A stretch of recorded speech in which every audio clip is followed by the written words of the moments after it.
ఆదివారం సెలవు దినం కావడంతో భద్రాద్రి రామయ్య సన్నిధిలో భక్తుల రద్దీ పెరిగింది. వేసవి సెలవులు పూర్తయినప్పటికీ గత కొన్ని రోజుల నుంచి భక్తులు అధిక సంఖ్యలో స్వామివారిని దర్శించుకుంటున్నారు. తెల్లవారుజాము నుంచే సీతారాముల దర్శనానికి భక్తులు అధిక సంఖ్యలో కదలి రావడంతో ఆలయ ప్రాంతాలన్నీ కిటకిటలాడుతున్నాయి. సర్వదర్శనంతో పాటు ప్రత్యేక దర్శనానికి భక్తులు పోటెత్తారు.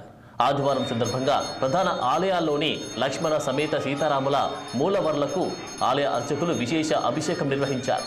బేఢా మండపంలో జరిగే నిత్య కళ్యాణ వేడుకల్లో దంపతులు అధిక సంఖ్యలో పాల్గొన్నారు.